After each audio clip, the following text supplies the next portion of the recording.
नमस्कार दोस्तों, Gandhi knowledge bank के इस यूट्यूब चैनल पर मैं विवेक नेट आप सभी का स्वागत करता हूं। कल हमने कन्वर्जेंस थ्योरी या रियल एनालिसिस को हमने स्टार्ट किया था। बहुत सी जगह मैंने बताया था कि इसे रियल एनालिसिस के नाम से भी जाना जाता है, कई जगह इसे कन्वर्जेंस थ्योरी के नाम से और बहुत सी जगह इसे कैलकुलस के नाम से भी जाना जाता है। तो आज हम इसकी शुरुआत करने जा रहे हैं। कल मैंने आपको बता दिया था सीक्वेंस होता क्या है, अनुक्रम क्या होता है। मैंने बताया था कि कोई अन यानी नेचुरल नंबर का कोई सेट है, जैसे 1 2 3 4, ये कोई अननेचुरल नंबर का सेट है और इसका किसी अरिक्त समुच्चय x1 x2 x3 में परिभाषित प्रत्येक फलन, यहां से जो प्रत्येक फंक्शन डिफाइन होगा, ये बिंब है, ये बिंब है, ये इनके प्रतिबिंब है। तो यहां पर जो भी फंक्शन डिफाइन होगा, ये जो प्रत्येक फंक्शन होगा उसे मैंने अनुक्रम नाम कहा था या उसे सीक्वेंस कहा था। ये हमने पढ़ी। अगर ध्यान से सुनिए, डेफिनेशन पूछ ली जाती है, यदि इस x को, जो ये x है, अगर इसी में रियल नंबर का सबसेट मान लूं, x belongs to x subset होगा r का, अगर ये रियल नंबर का सबसेट होता है तो जो ये सीक्वेंस बनेगा उसे हम रियल सीक्वेंस के नाम से कहेंगे। ये पूछ लिया जाता है रियल सीक्वेंस किसे कहा जाता है। हम गलती कर जाते हैं केवल मात्र सीक्वेंस की डेफिनेशन लिखकर कि किसी प्राकृत संख्याओं के समुच्चय से किसी अरिक्त समुच्चय x से प्रत्येक परिभाषित फलन को अनुक्रम कहा जाता है। हम ये डेफिनेशन लिख देते हैं, लेकिन ये एक डेफिनेशन गलत होगी। हमें यहां पर लिखना पड़ेगा प्रत्येक रियल नंबर के सेट को हम क्या कहें, अरिक्त रियल नंबर के सेट को रियल सीक्वेंस कहा जाता है। जैसे s n से r, इसको इस प्रकार निरूपण किया जाता है और इसे हम रियल सीक्वेंस के रूप में कहेंगे। एग्जाम्पल की बात करूं तो x n बराबर आप मान सकते हैं 1/n।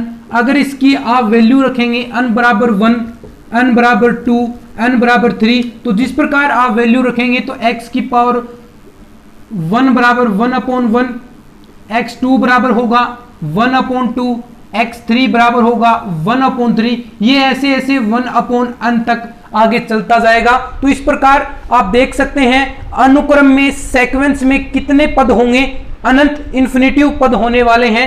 यानी हम लिख सकते हैं सीक्वेंस में अनंत पद होते हैं।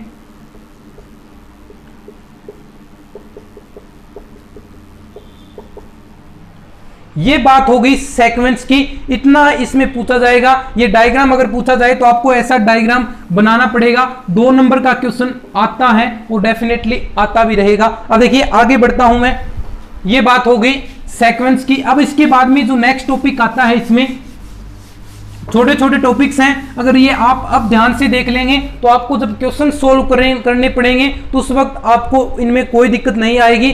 अन्यथा इन क्वेश्चंस में बहुत ज्यादा दिक्कतों का सामना करना पड़ता है। और अगर आप ये चीजें क्लियर कर लेंगे, जो मैं चीजें बता रहा हूं अभी, जो धीरे धीरे अगर आप लगातार ये क्लास देख रहे हैं तो आपको निश्चित रूप से इन चीजों में प्रॉब्लम नहीं रहेगी। ये तब आपको पता चलेगा जब हम क्वेश्चन सोल्व करेंगे, तब इसका बेनिफिट आपको पता चलेगा, इन क्लासेस का बेनिफिट पता चलेगा। तब कब पता चलेगा, जब हम क्वेश्चन सोल्व करेंगे। तो चलिए अब हम बात करते हैं एक नेक्स्ट टॉपिक की, रिप्रेजेंटेशन ऑफ सीक्वेंस, यानी अनुक्रम का निरूपण। अनुक्रम का निरूपण, किस प्रकार अनुक्रम को हम निरूपित करेंगे, किस प्रकार हम इसे रिप्रेजेंट करेंगे, क्या उसका सिंबल होगा, यह चीज ये दर्शाता है। अब आपने देखा होगा, मान लीजिए कोई मेरे पास रियल नंबर का अनुक्रम है, रियल नंबर का सीक्वेंस है, जिसमें फंक्शन x n से r में डिफाइन होगा। अब देखिए यहां से हमने पता चला है कि जो अनुक्रम होगा x1 x2, इस प्रकार अनुक्रम आगे चलने वाला है x3, इस प्रकार हम इसे लिख सकते हैं xn, या इसे हम इस प्रकार भी डिफाइन करेंगे x1, इसको डायरेक्ट हम ऐसा लिख सकते हैं x2 जो वैल्यूज आएंगी, x3 x4 और xn।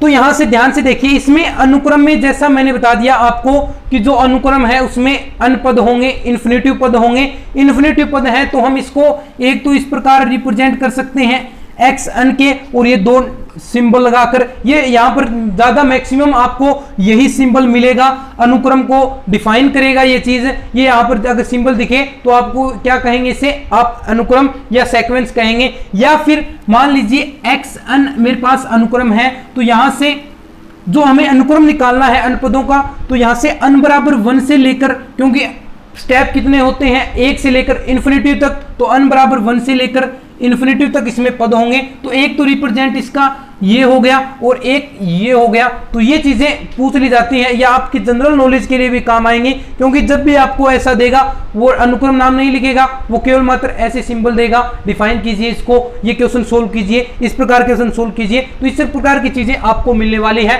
तो रिप्रेजेंटेशन ऑफ सीक्वेंस क्या होगा, एक तो आप इस प्रकार रिप्रेजेंट करते हैं और एक इस प्रकार रिप्रेजेंट करेंगे। तो चलिए ये टॉपिक की बात हो गई। अब छोटे छोटे जो टॉपिक्स हैं वो मैं आपके लिए क्लियर कर देने वाला हूं। अगर दोस्तों आप जो चाहते हैं मैं वैसे ही क्लासेस लगाता हूं, अगर आप कहते हैं कि बड़ी क्लासेस लें, 20 या 25 मिनट की क्लासेस या 10 से 15 मिनट की क्लासेस, जो भी आपकी इच्छा है वो कमेंट में जरूर करें। मेरे ख्याल से 10 से 15 मिनट की क्लासेस सफिशिएंट है आपके लिए, आप आराम से पढ़ पाएंगे। और अगर बड़ी क्लास चाहते हैं आप तो कमेंट में जरूर लिख दीजिएगा, मैं बड़ी क्लासेस भी आपके लिए लेकर आ जाऊंगा। कमेंट करना पड़ेगा। 15 से 20 मिनट की क्लास, 20 से 30 मिनट की क्लास, आधे घंटे तक भी हम क्लास लगा सकते हैं यूट्यूब पर। तो जैसी आपकी इच्छा है उसी के अकॉर्डिंग हम काम करते हैं। तो आप कमेंट में हमें बता दीजिएगा कितनी बड़ी हम क्लास लें। चलिए अब आती है टॉपिक की बारी, रेंज ऑफ सीक्वेंस। अनुक्रम की प्रास।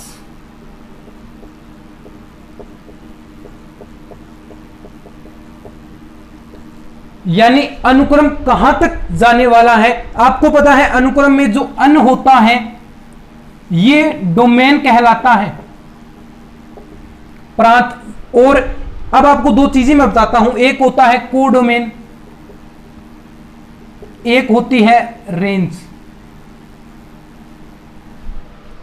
इसे प्रांत कहा जाता है, ये चीजें जान लीजिए दोस्तों। इसे सह प्रांत, इसे परिसर। प्रांत क्या हुआ, जो उसमें वैल्यूज मौजूद होंगी, जो फंक्शन है मेरे पास उसमें जो वैल्यूज है, मान लीजिए ये 1 2 3 4 5 ये वैल्यूज है, 5 पार्ट है। ये हो गया मेरा प्रांत, जहां से वैल्यू, ये हो गया प्रांत जो वैल्यूज हैं। और जहां से वैल्यूज आएंगी, ये वैल्यू कहां से आ रही हैं, मान लीजिए अन से आ रही हैं, तो ये इसका सह प्रांत हो गया। और आगे जाकर ये वैल्यूज जिनमें मिल रही थी हमारी x1 x2 x3, तो ये जो वैल्यूज हैं वो होंगी हमारी परिसर, यानी रेंज का क्या क्या वैल्यूज आई हैं उन्हें हम परिसर के नाम से कहेंगे। और ये सहप्रांत और ये प्रांत के नाम से होगी। प्रांत को डोमेन, इसे कोडोमेन और इसे रेंज के नाम से जाना जाता है। अब देखिए प्रश्न क्या है, रेंज ऑफ सीक्वेंस, अनुक्रम की प्रास किसे कहेंगे। तो अनुक्रम की प्रास का अर्थ क्या हुआ, जो सीक्वेंस है हमारा, ध्यान से सुनिए, डेफिनेशन आप अपने आप बना लेंगे। जो सीक्वेंस है, जो अनुक्रम है मेरे पास, उसमें जितने भी एलिमेंट्स हैं,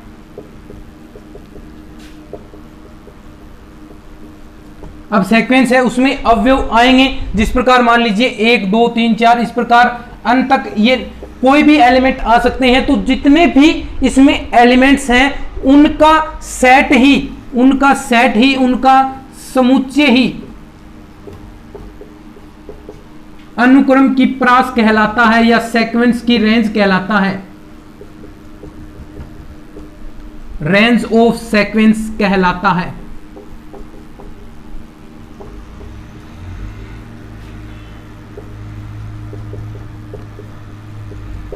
अब देखिए ये रेंज है यानी प्रास है इसकी, वो सीमित भी हो सकती है, असीमित भी हो सकती है, दोनों प्रकार की होती है क्योंकि इसमें अनपद हैं। सीमित भी हो सकती है। सीमित कैसे होगी, मान लीजिए अगर ऐसी इस प्रकार की चले,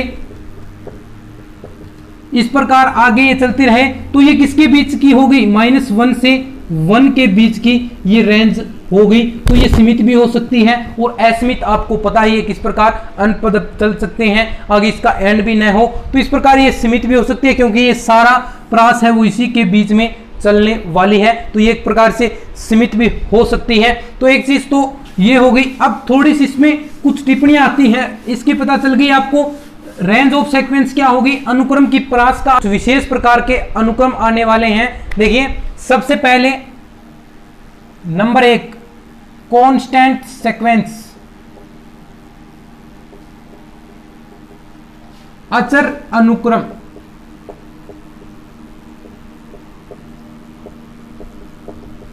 क्या होता है, देखिए हमने डेफिनेशन तो पढ़ ली, यानी अनुक्रम में अनपद होंगे xn बराबर जो अनवा पद है, xn बराबर जो अनवा पद है, अगर वो कांस्टेंट आ जाए c बिलोंग्स टू r, अगर ऐसा कोई कांस्टेंट स्टेप आ जाए तो वो अनुक्रम सीक्वेंस अनुक्रम कहलाएगा। बस नॉर्मल सी डेफिनेशन है, ये आपको याद रखनी है। सीक्वेंस कौन सा, कांस्टेंट सीक्वेंस कहलाएगा, अचर अनुक्रम कहलाएगा। यदि उसका अनवा पद कांस्टेंट आ जाए तो उसे कांस्टेंट सीक्वेंस कहेंगे। नंबर 2 आइडेंटिटी सीक्वेंस, तत्समक अनुक्रम। यदि xn बराबर n आ जाए, इसका अर्थ क्या हुआ, अनवा पद यदि n आ जाए, इसका अर्थ क्या हुआ, अगर हम n बराबर 1 रखते हैं तो x1 बराबर 1 आ जाए, n बराबर 2 रखते हैं तो x2 बराबर 2 आ जाए, n बराबर 3 रखते हैं तो x3 बराबर 3 आ जाए, अगर n बराबर n रखते हैं तो xn बराबर n आ जाए। यानी 1 2 3 4 इस प्रकार से कोई सीक्वेंस बने तो उसे हम आइडेंटिटी सीक्वेंस कहेंगे। आइडेंटिटी सीक्वेंस क्या हुआ, तत्समक अनुक्रम, यानी अनवा पद n आ जाए, xn बराबर n आ जाए तो इसे हम कहेंगे आइडेंटिटी सीक्वेंस। एग्जांपल मैंने आपके सामने रख दिया। तीसरा और लास्ट सीक्वेंस आता है इक्वल सीक्वेंस।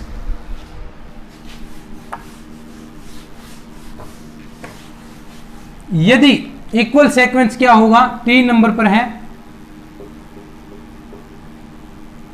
समान अनुक्रम, नाम से ही स्पष्ट है। यदि 2 अनुक्रम हो मेरे पास xn व yn जिनके अंतिम पद इक्वल हों तो वे अनुक्रम इक्वल सीक्वेंस कहलाएंगे।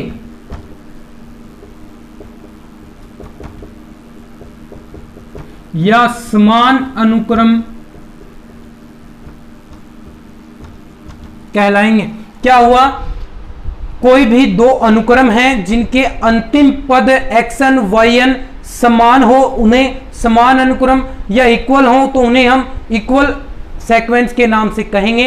तो ये सारी चीजें हैं। आज की इस वीडियो में हमने रियल सीक्वेंस के बारे में पढ़ा, वास्तविक अनुक्रम क्या था, उसके रिप्रेजेंटेशन के बारे में पढ़ा, उसकी रेंज के बारे में पढ़ा और कुछ विशेष प्रकार के अनुक्रम भी हमने पढ़े। तो आज की इस वीडियो में हम इतना ही पढ़ने वाले हैं। बाकी की क्लासेस होंगी वो बड़ी बड़ी क्लासेस, अगर आप कमेंट करते हैं 20 से 25 मिनट की क्लासेस, आधे घंटे तक क्लासेस, तो बाकी मैं आपके लिए लेने वाला हूं। लेकिन ये क्लास है वो लगभग 15 या 13 से 15 मिनट के बीच की हुई है कि अगर आप इतनी ही लंबी क्लास चाहते हैं तो मैं इतनी लंबी क्लास लगा लूंगा। अगर आप चाहते हैं कि बड़ी बड़ी क्लासेस हों तो मैं बड़ी बड़ी क्लासेस लाऊंगा, लेकिन क्लासेस रेगुलर आएंगी। जो भी आप कहते हैं, अगर बड़ी क्लासेस कहें तो आपको क्लासेस पूरी देखनी पड़ेंगी, क्योंकि यही YouTube का नियम है। यहाँ पर काम करते हैं तब सब पता चल जाता है। अगर आप करते हैं तो बड़ी क्लासेस हैं तो आपको लगभग उन्हें आधा जरूर देखना पड़ेगा। तो यही आपके सामने ये छोटी सी शर्त है। अगर आप चाहते हैं बड़ी क्लासेस हो तो मैं जरूर बड़ी क्लासेस आपके लिए लेकर आऊंगा। तो दोस्तों वीडियो को शेयर कर दीजिएगा, क्योंकि हम ये बुक ऐसी बुक है जो YouTube पर शायद ही किसी ने करवाई हो। मुझे नहीं मिली, मैंने सर्च किया था। अगर आपको मिली है तो बहुत अच्छी बात है, लेकिन मुझे नहीं मिली। इसका अर्थ क्या हुआ, YouTube पर बहुत से ही कम लोगों ने ये बुक करवाई है। हम इसको करवा रहे हैं तो आपका दायित्व बनता है कि इस बुक को शेयर करें, इस वीडियोस को शेयर करें तमाम साथियों के साथ। जो भी नया स्टूडेंट देखें, तमाम दोस्तों के साथ शेयर करें, लाइक जरूर किया करें, उनसे हमें कॉन्फिडेंस मिलता है और हम इस तरह के और वर्क करने के लिए तैयार हो जाते हैं। तो आज के इस वीडियो में इतना ही, मिलते हैं फिर नेक्स्ट क्लास में, तब तक के लिए धन्यवाद। जय हिंद, जय भारत।